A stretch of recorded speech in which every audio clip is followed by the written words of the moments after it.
সবাইকে আমার ইউটিউব চ্যানেলে স্বাগত। আজকে আলোচনা করব ক্যালকাটা ইউনিভার্সিটি সেমিস্টার 6-এ যারা বাংলায় ডিএসসি পেপারে গেছো B1 অর্থাৎ দেশভাগ ও বাংলা সাহিত্য। তোমরা অনেকেই কমেন্ট করেছিলে সাজেশন করে দেওয়ার জন্য, তাই তোমাদের আজকে ভিডিওতে আমি মডিউল 1-এর সাজেশনটা দিচ্ছি।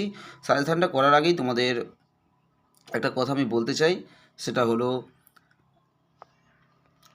আমি 2021 সালের প্রশ্নটা এবং 2023 সালের প্রশ্নটা পেয়েছি, তার উপরে ভিত্তি করেই তোমাদের সাজেশানটা আমি আজকে করে দিচ্ছি।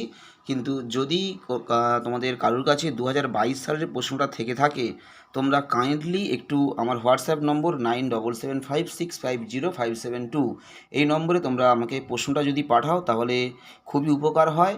কারণ তোমরা যেহেতু ফাইনাল এক্সামটা দেবে, তাই তোমাদের বিগত সালের প্রশ্নগুলো তোমাদের জন্য খুবই গুরুত্বপূর্ণ এবং সেই প্রশ্নগুলোর উপরে ভিত্তি করেই আমাদের সাজেশানগুলো রেডি করতে হয়। আমরা বিগত সালের প্রশ্নের সঙ্গে আরও যে প্রশ্নগুলো গুরুত্বপূর্ণ বলে মনে করি সেগুলোই তোমাদেরকে আমরা সাজেশানে দিয়ে থাকি। তাই তোমাদেরকে আমি অনুরোধ করছি, যদি কারোর কাছে 2022 সালের প্রশ্নটা থেকে থাকে ডিএসসি B1-এর, আমাকে অবশ্যই হোয়াটসঅ্যাপে একটু সেন্ড করবে। তাহলে তোমাদের সাজেশানে যে প্রশ্নগুলো দিলাম আরও তোমাদের বলতে সুবিধা হবে আমার কোন প্রশ্নগুলো আরও বেশি ইম্পর্টেন্ট তোমাদের জন্য, তাহলে আরও কম প্রশ্ন পড়েই তোমরা পরীক্ষা দিতে পারবে।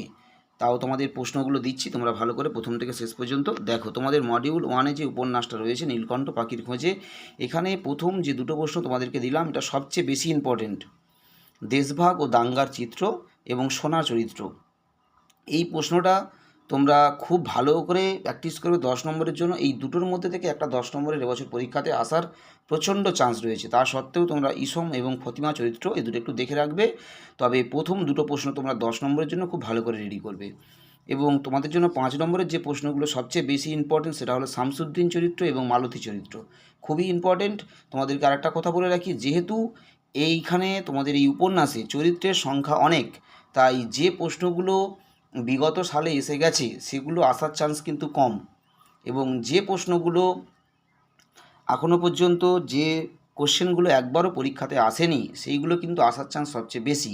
তাই যেহেতু এখানে চরিত্রের সংখ্যাটা বেশি, তোমাদের যদি চরিত্রের সংখ্যা কম থাকতো তাহলে বিগত সালের প্রশ্নগুলোই ঘুরিয়ে ফিরিয়ে আসতো। যেহেতু তোমাদের চরিত্রের সংখ্যা বেশি, তাই বিগত সালের প্রশ্নগুলো থেকে পরীক্ষা আসার চান্স কিন্তু কম।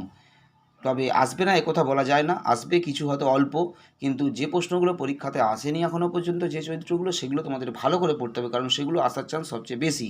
সেহেতু মালতী চরিত্রটা তোমরা খুব ভালো করে প্র্যাকটিস করবে, এবং মহেন্দ্রনাথ চরিত্র, রঞ্জিত, শশীবালা, জালালি এগুলো তোমরা একটু হালকা করে দেখে রাখবে, একটু ঘটনাটা জেনে রাখবে, তাহলে পরীক্ষাতে 5 নম্বরে এলে অবশ্যই তোমরা লিখতে পারবে। এছাড়া আরেকটা প্রশ্ন তোমরা দেখবে, এই উপন্যাসে কোনো কোথায় হিন্দু মুসলমান সাম্প্রদায়িক সম্প্রীতির চিত্র ফুটে উঠেছে বা হিন্দু মুসলমান সম্প্রীতির আবহ প্রকাশ পেয়েছে, তোমরা উল্লেখ করো, 5 নম্বরে আসতে পারে, তোমরা দেখে রাখবে। তবে প্রথম দুটো প্রশ্ন ভালো করে তোমরা প্র্যাকটিস করবে, এবং তোমরা 2022-এর যদি প্রশ্ন কারো কাছে থেকে থাকে অবশ্যই আমাকে হোয়াটসঅ্যাপে সেন্ড করবে। সবাই ভালো থেকো, সুস্থ থেকো, সবাইকে নমস্কার।